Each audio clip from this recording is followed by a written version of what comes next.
오늘은 지난번 요한복음에 이어 히브리서의 키아즘 구조 분석을 주제로 나누고자 합니다. 여러분, 히브리서는 유대교에 대한 기독교의 변증의 책이라고 볼 수 있어요.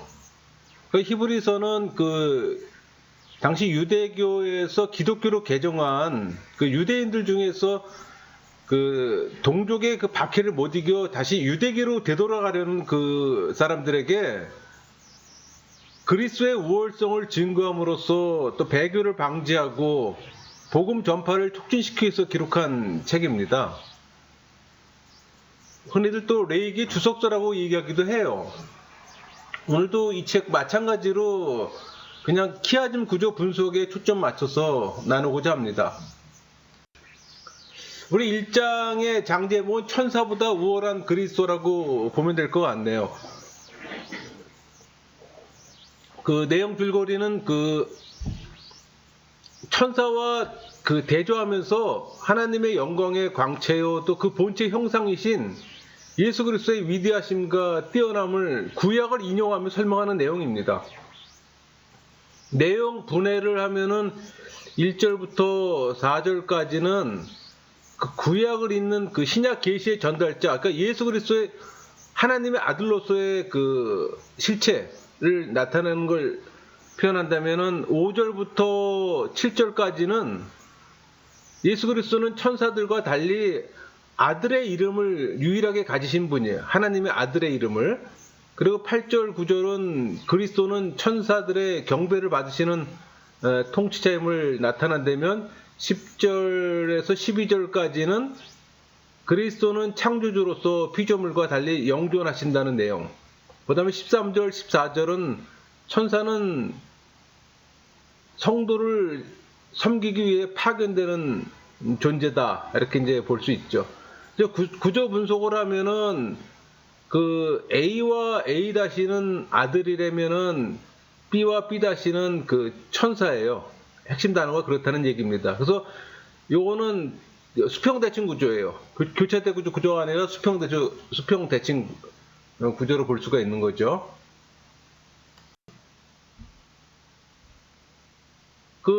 2장의 장제목은 그리스도의 비하와 승기입니다. 그러니까 내용 줄거리를 보면은 육신을 입음으로써 천사들보다 잠시 낮아진 그리스도께서 죽음과 고난을 통해 영광을 얻는 것과 또 그가 고난을 받음으로 인간을 구속하시고 능히 도와주신다는 그런 내용이에요. 내용 분해를 하면은 1절에서 4절까지는 그리스도의 구원의 복음으로부터 이탈에 대한 경계와 경고라면은 5절에서 8절까지는 그리스도는 한시적으로 천사보다 낮아져 고난을 당한다는 내용이고 9절에서 13절까지는 그리스도께서 고난 당하시는 것은 성도를 형제 삼기 위한 거고 또 14절에서 16절까지는 그리스도께서 고난 당하시는 것은 성도를 구원하시기 위함이라는 내용이고 17절, 18절은 그리스도께서 고난 당하신 결과를 언급합니다. 구조 분석의 핵심 단어는 A와 A-는 보응과 죄라면은 B와 B-는 천사, C와 C-는 죽음을 얘기한다면 핵심 테마 D에서는 거룩이 될 겁니다. 3장의 장제목은 모세보다 우월한 그리스도. 그러니까 내용 줄거리를 보면은 모세와 비교해 그리스도께서 우월하심을 말하고 또 모세와 이스라엘의 실패를 언급하고 또 지금 있는 형제들은 실패에 빠지지 말고 피차 권면해서 죄의 유혹에 강팍하게 됨을 면하라는 내용입니다. 내용 분해를 해보면은 1절부터 6절까지는 예수님에 대한 성찰의 권면과 모세에 대한 그리스도의 우월성을 주 내용으로 합니다. 히브리서는 유대인들에게 예수 그리스도의 우월성을 강조하는 그런 책이기도 해요. 그래서 내용 분해를 좀 디테일하게 하면은 1절은 진리의 사도요 대제사장이신 예수를 깊이 생각하라고 권면하는 거고 2절에서 4절까지는 모세에 대한 그리스도의 존재론적 우월성을 얘기합니다. 5절, 6절은 모세에 대한 그리스도 사역의 우월성을 강조해요. 그래서 구조 분석의 핵심 단어는 A와 A-는 하나님의 부르심이라면 B와 B-는 모세와 하나님의 집이 될 것이고, 메인 테마 C는 예수는 모세보다 위대하다는 내용입니다. 그것도 3장 7절에서 19절까지 그 내용은 그 모세 당시 이스라엘의 사례를 통한 그 불신앙을 경고하는 내용이에요. 그 내용 분해를 해보면은 7절부터 11절의 내용은 그 광야 시대에 이스라엘의 불신앙의 사례를 제시하는 내용이고, 12절, 13절, 14절은 그 불신앙의 결과, 그 경고와 복음 진리를 굳게 붙들 것을 권고하는 내용입니다. 그 15절에서 19절까지는 광야 시대에 이스라엘의 사례를 통한 그 불신앙에 대한 반복적 경계예요. 구조 분석의 핵심 단어는 A와 A-는 오늘 너희가 그의 음성을 듣거든, 그 내용이라면 메인 테마 B는 매일 피차 권면한다는 내용이 되겠습니다. 4장의 줄거리는 그 장제목은 믿음으로 얻는 안식이에요. 줄거리는 이스라엘 백성들은 불순종으로 인해 안식에 들어가지 못하나 우리에게는 그 안식이 남아 있으므로 하나님 안식에 들어가기를 힘쓰라고 권면하는 겁니다. 그리고 이 안식은 믿음으로 얻을 수 있고, 또 대제사장이신 예수에 대한 그 믿음의 도리를 굳게 잡고 은혜 보좌 앞에 담대히 나가기를 권하는 내용이에요. 한마디로 정리하면은 구약적 약속을 뛰어넘는 영원한 안식의 그 신학적 약속과 하나님 말씀의 어떤 운동력, 통찰력을 얘기하는 겁니다. 내용을 분해해보면은 1절, 2절은 그 광야 시대에 이스라엘과 유사한 불순종의 그 위험을 경계하는 내용이라면은 3절부터 10절까지는 하나님 백성에게 여전히 남아있는 영원한 안식의 약속입니다. 11절은 그 순종을 통해 안식에 들어가기를 힘쓸 것을 권면하는 내용이라면 12, 13절은 그 성도들이 순종해야 할 하나님 말씀의 운동력이에요. 그러니까 구조 분석의 핵심 단어는 A와 A-는 본에 빠지지 않게라면은 B와 B-는 하나님의 안식, 메인 테마 C는 하나님 음성을 듣거든인 그 메인 테마가 될 것 같습니다. 5장의 장제목은 대제사장의 자격입니다.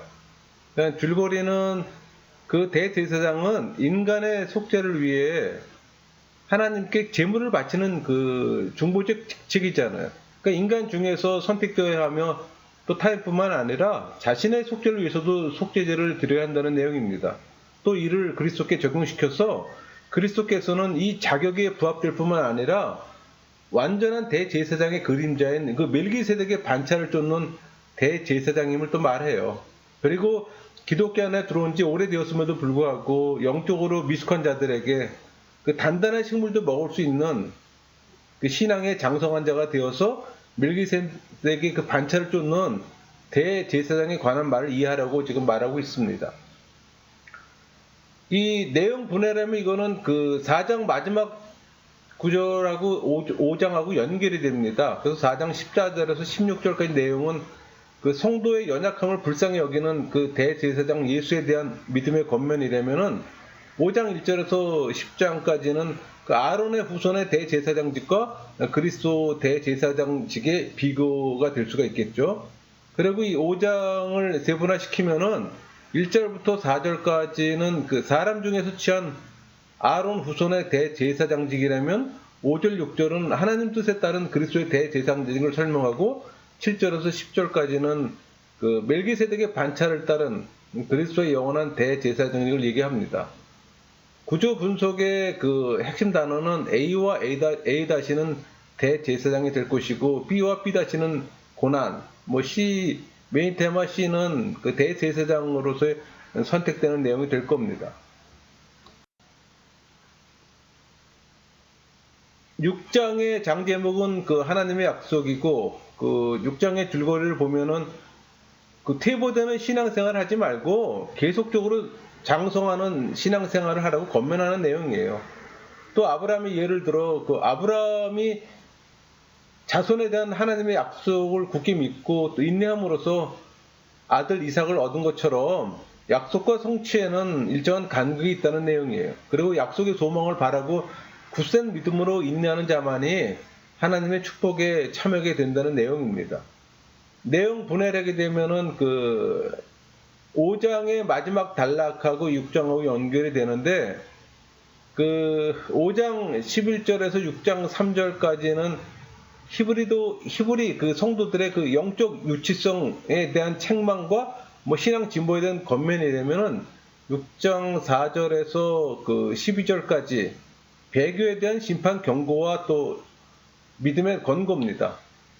그러니까 6장 4절에서 12절까지 내용을 좀 세분화시키면 4절에서 6절까지는 회개가 불가능한 배교의 그 심각한 제약성을 경고합니다.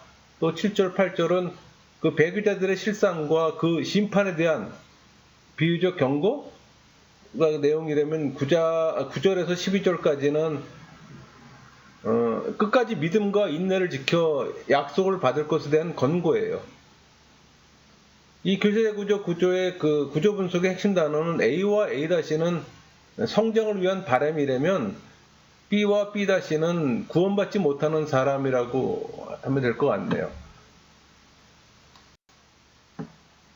그 6장하고 7장과 또 맞물리는데 그 7장부터 먼저 설명할게요. 7장의 장제목은 멜기세덱이고 7장 내용의 줄거리는 그 멜기세덱의 우월성을 여러 측면에서 말하면서 예수 그리스도가 멜기세덱의 반차를 쫓는 제사장임을 밝히는 내용입니다. 여기서 우리는 그리스도만이 완전한 중보자이시며 또 그리스도를 자신의 중보자로 인정하는 사람은 하나님과 참된 화목을 누리게 된다는 것을 또 깨닫게 해줍니다. 그 6장 13절에서 20절까지 마지막 단원의 구절은 그 성도의 위안과 소망의 원천인 하나님의 약속이라면 그걸 좀 더 단락을 좀 구분해 보면은 그 13절에서 17절까지 그 내용은 인내를 통해 그 약속을 성취받은 그 아브라함과 맹세를 통해 보증하신 하나님의 약속이라면 18절에서 20절까지는 그 성도의 큰 소망과 위안의 원천이 되는 하나님의 약속이 될 것입니다. 7장 1절에서 10절까지 내용은 레위 계통의 제사장들보다 우월한 영원한 대제사장 멜기세덱의 내용이라면 그 내용 갖고 분할해 보면 1절부터 그 4절까지 하나님의 대제사장의 원형인 멜기세덱의 양육을 설명합니다. 그리고 5절에서 10절까지는 레위 제사장들에 대한 멜기세덱의 우월성을 강조하고 교체대구조 구조의 그 구조 분석의 핵심 단어는 A와 A-는 낮은 자와 높은 자가 된다면 B와 B-는 영원히 대제사장이 된다는 내용입니다. 히브리서 7장 11절에서 28절 요 내용을 좀 분해해 보면은 11절에서 12절까지는 레위 계통 제사장들의 그 불완전성과 또 새로운 대제사장의 등장과 율법 전체에 변개되는 내용이라면 13절에서 17절까지는 그 유다 지파로서의 멜기세덱의 반차를 따르는 제사장 예수님의 등장입니다. 18절에서 25절까지는 대제사장 예수의 등장에 즈음한 그 율법의 폐지와 또 새 소망의 발생과 하나님의 맹세로 된 그 제사장 예수님의 영원성이에요. 26절에서 28절까지는 레위 제사장들과 다른 대제사장 예수의 완전성으로 볼 수가 있고 구조 분석의 핵심 단어는 A와 A-는 율법과 제사직이라면 B와 B-는 영원한 제사직이 될 것이고 메인 테마 C는 그 좋은 소망이 될 겁니다. 8장의 장제목은 새 언약의 중보자예요. 그러니까 8장의 줄거리는 모세를 통해 이스라엘 백성들에게 주어졌던 그 불완전한 옛 언약이 예수 그리스도로 말미암아 더 좋은 새 언약으로 주어졌고 또 이 새 언약은 그리스도 안에서 선택받은 백성들에게 세워진 겁니다.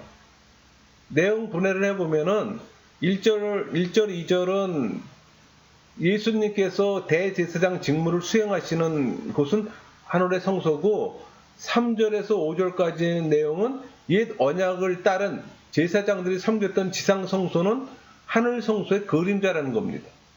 또 6절은 예수님은 더 좋은 언약의 중보자의 직분을 맡으셨고 7절의 내용은 옛 언약은 불완전해서 새 언약을 요청하는 내용이고 8절에서 12절까지는 그 새 언약은 옛 언약과 달리 마음에 새겨지는 언약입니다. 13절은 새 언약을 세우면 옛 언약의 해지를 또 의미합니다. 그러니까는 이 구조는 수평대칭 구조잖아요. 근데 구조 분석의 핵심 단어는 A와 A-는 새 언약이 될 것이고 B와 B-는 첫 언약이 될 겁니다. 9장의 장 제목은 새 언약의 완전성입니다. 9장의 줄거리는 첫 언약인 구약시대의 제사와 제물은 인간의 죄를 영원히 씻지 못하는 불완전한 것임을 또 규명해요. 또 자신의 몸을 제물로 드려서 영원한 구원을 이룬 그리스도의 피의 속죄 제사가 또 완전한 제사임을 또 밝힙니다.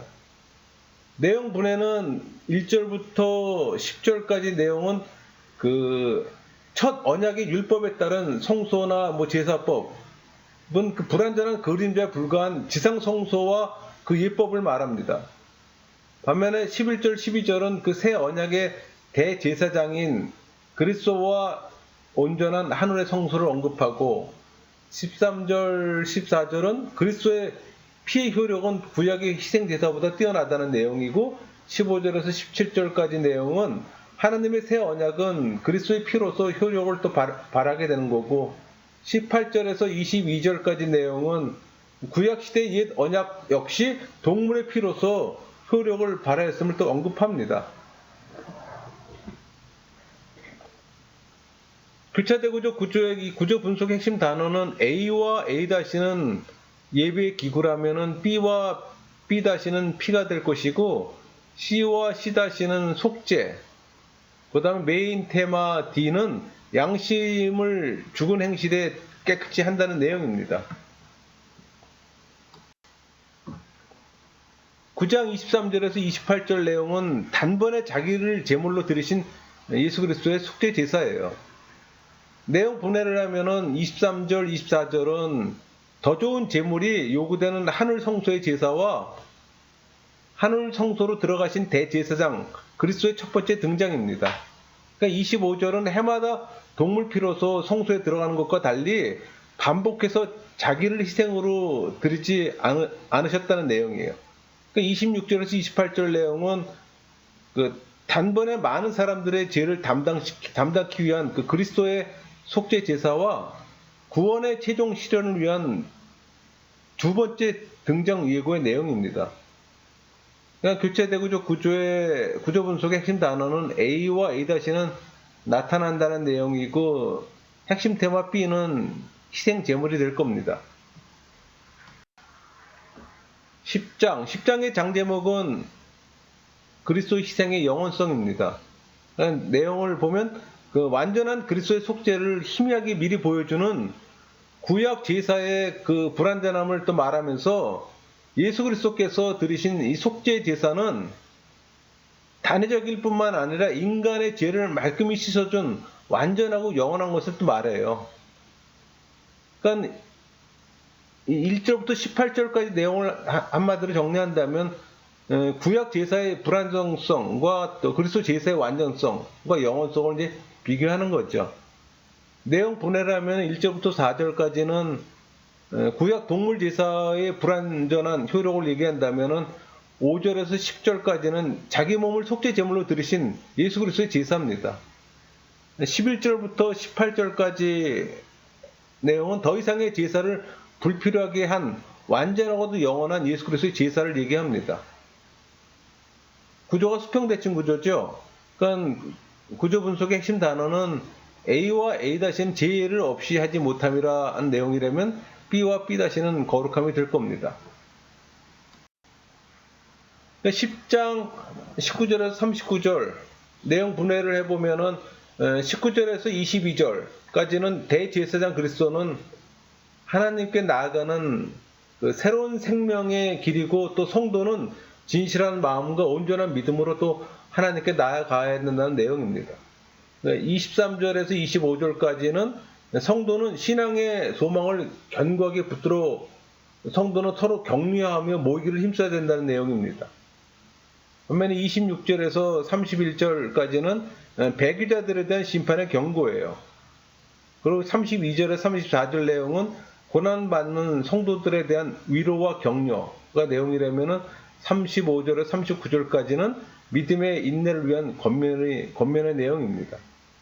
그러니까 교체대 구조 분석의 이 핵심 단어는 A와 A-는 담력이 될 것이고, B와 B-는 인내가 된다면, 메인 테마 C는 진리를 아는 지식을 받은 후 짐짓죄를 범한다는 그 내용입니다. 11장의 장 제목은 믿음의 조상들이죠. 우리 보통 믿음장이라고 얘기도 하는데, 줄거리는 그 믿음을 통해서만 하나님의 그 완전한 구원에 도달할 수 있음을 말합니다. 또 그 믿음이 믿음의 선조들의 삶 속에서 어떻게 역사했는지를 또 신뢰를 들어주는 내용들이에요. 그 내용 분해를 하면은 그 1절부터 3절까지는 믿음의 장으로 서론이에요. 그러니까 믿음의 정의를 내리는 내용입니다. 반면에 4절에서 7절까지는 시대별 믿음의 예와 아브라함 이전의 믿음의 선진들을 주 내용으로 한다면, 8절부터 22절까지는 시대별 믿음의 예로 족장시대 그 믿음의 선진들을 예를 듭니다.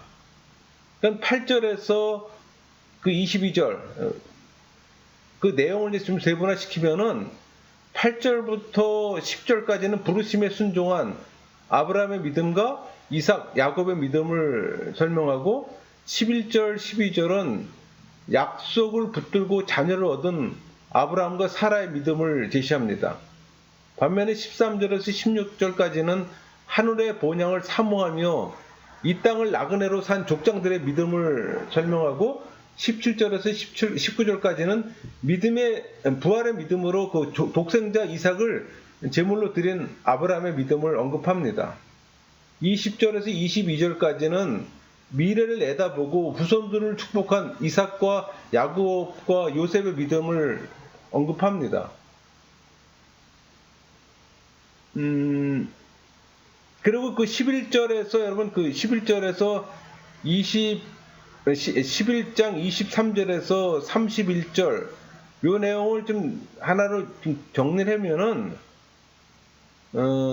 시대별 믿음의 예로 모세부터 가나안 입성까지 믿음의 선진들을 나열하는 내용이에요. 근데 그 내용을 갖고서 이제 또 좀 세분화시켜 보면은 23절은 바로 왕의 명령을 두려워하지 않는 모세 부모의 믿음을 보여주고, 또 24절에서 26절 그 내용은 세상 영화를 버리고 하나님의 백성과 함께 고난받기를 택한 모세의 믿음을 설명합니다.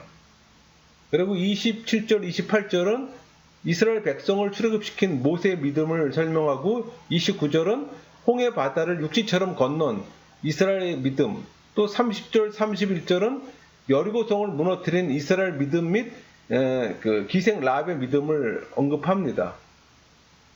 그리고 11장 32절에서 40절까지를 좀 한마디로 정리하면은 이 시대별 믿음의 예로 사사시대 이후 믿음의 선진들과 신약 성도들을 위해 예비된 새 약속이에요. 그래서 이 32절에서 40절까지 구절을 좀 세분화시키면은 32절은 사사시대 이후에도 수많은 믿음의 선진들이 있음을 설명하고, 또 33절에서 38절까지는 어떤 이는 믿음으로 도전하고 승리하였고, 또 어떤 이는 믿음으로 고난을 견디고 인내했음을 또 설명합니다. 39절, 40절은 하나님은 신약 성도들 위해 더 좋은 약속을 예비했다는 내용이고, 그래서 이 그 교체적 구조 분석의 핵심 단어는 A와 A-는 증거를 받았으나라는 내용이라면, B와 B-는 의가 될 것이고, C와 C-는 사라짐이 될 것이고, D와 D-는 물에 관한 기적이라면 E와 E-는 여행이 될 것이고, F와 F-는 I를 받다가 될 것이고 G와 G-는 I에 관한 시험, H와 H-는 이스라엘 자손이라면 메인 테마 I는 축복이 될 겁니다. 우리 11장은 믿음장으로서 성경에 나오는 많은 믿음의 선진들의 내용을 많이 설명들 하는 내용이죠. 12장의 장제목은 믿음의 주입니다. 그러니까 내용 줄거리는 믿음의 주요 온전케 하시는 예수를 바라보라고 권면하는 내용이에요. 그래서 하나님의 자녀된 자들은 비록 그들의 삶이 피곤하고 괴로움을 닥친다 하더라도 낙심하지 말고 예수 그리스도를 생각함으로 끝까지 인내할 것을 권면하는 내용이에요.